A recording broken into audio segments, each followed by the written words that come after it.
All right, so I want to continue with part 3 of Victim to Victor. And in this one, I want to talk a little bit more about the victor mentality. We talked about, or I talked about it a little bit in the previous video on Victim to Victor 2.0. But this is, now I want to focus more on the victor aspect. So we define victim as somebody who is victim to the circumstances, and more specifically, is chained to their feelings. Like whatever they feel, that's what they live out, that's what they act out every day. And to some extent, obviously, we can't avoid that. And there are different groups of feelings that we can categorize, or there's different categories that we can group our feelings into, and that kind of helps us process them.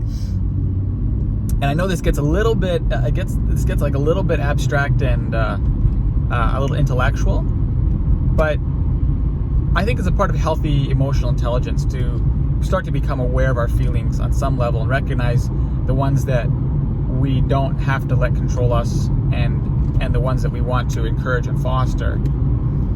So I would say there's like 4 categories of feelings, and this is my own theory, but this is how I organize and kind of understand it. So there's uber positive feelings, when you're like super happy, and then there are just normal positive feelings. These things are like peace, contentment, joy, satisfaction. And then we have negative feelings, normal negative feelings. I feel tired, I feel sad, don't feel, I just feel a little, meh, just here.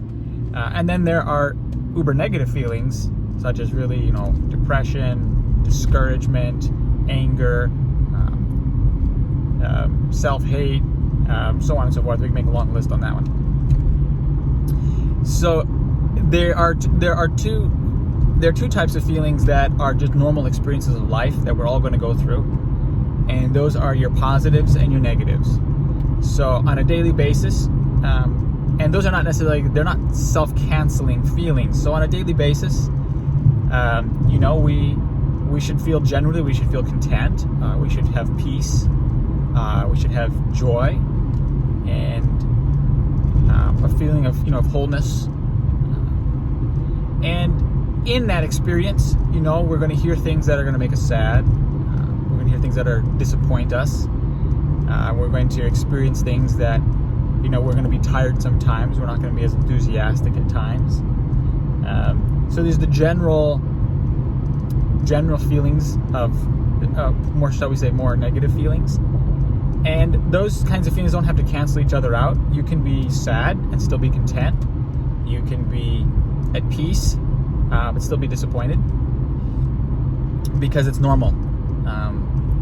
Obviously, if you lose someone that's close to you, you see someone in your life that makes a bad choice, that's sad, and you're going to feel sad, and you're going to grieve. You're going to grieve the loss of that relationship, or that friendship, or the pain that someone else is going through.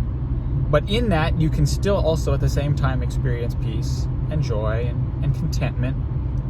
And by joy, I mean a satisfaction with life, but not necessarily like the euphoria of happiness when things are going like super well. And then there's the other kinds of feelings, and then there's those are the middle range, the positives and the negatives. Those are things that we experience every day, and that's a normal part of human experience.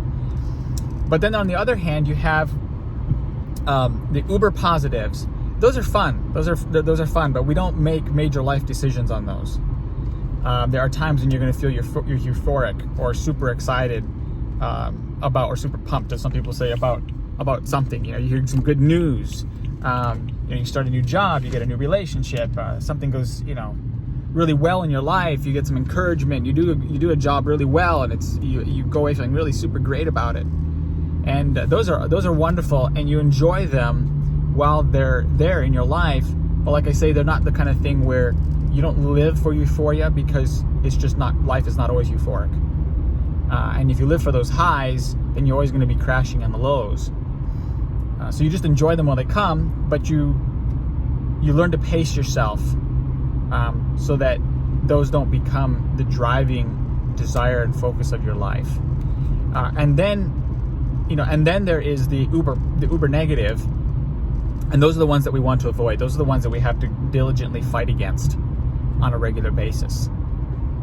Because those are the ones that rob us of peace, of joy, of contentment, and numb us from even being able to just endure and weather life. So those are the hope destroying, love destroying feelings, and we don't want those to be the master of us at all. And so we have to fight against them. And they do come at times, and they do want to crowd their way into the mind. But it's like a stair step. We can go down into negativity, or we can stop ourselves in that process.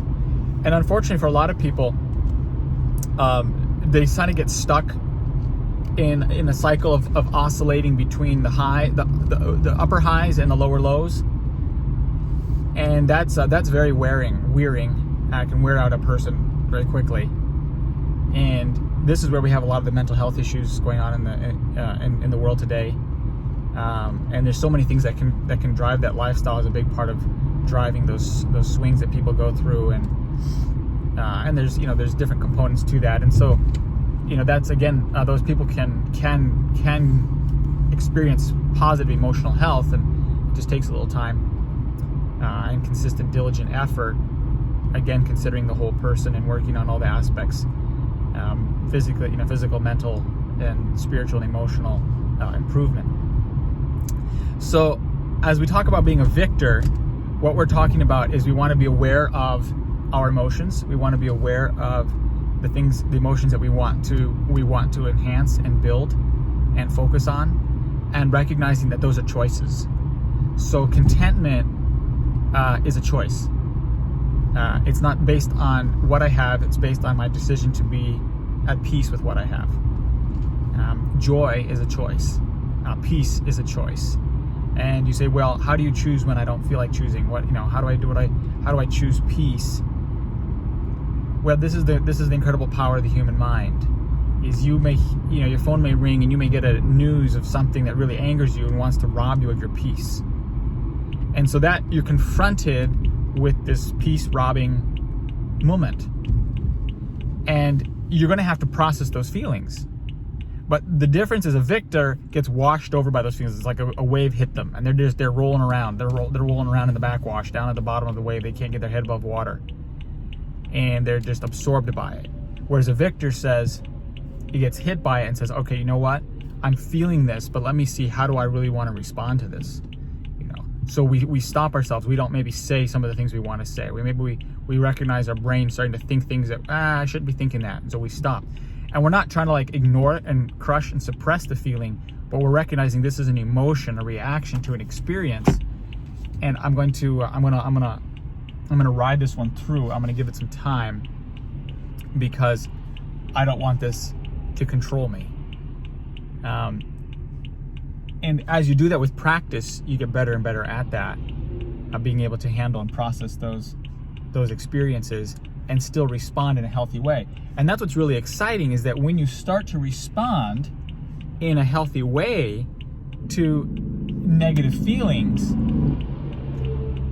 then that reinforces those circuits in the brain, and you get better and better at it. And it starts to become more and more natural. So at first it might take a lot of extra effort, but as you exercise it, you get more skilled at it. So that's a little bit of what it means to be a victor, is taking a deep breath and saying, okay, how do I want to relate to this feeling? When the negatives come, and then when the super positives come, and you start feeling really super, super excited, and you're like, oh man, I want to go do, I want to reward myself. I want to do something even more fun. I'm feeling so happy. I want even more happiness. And that's just when you slow yourself down and you're like, wait a minute, the last time I did that, I crashed and I regretted that I went too far, overindulged.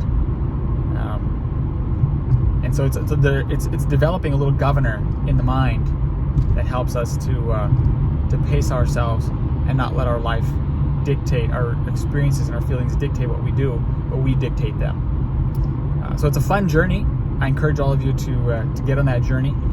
We're going to talk in another video in the next couple days. We're going to be talking about a spiritual component of that, developing a mindfulness, having time for spiritual awareness,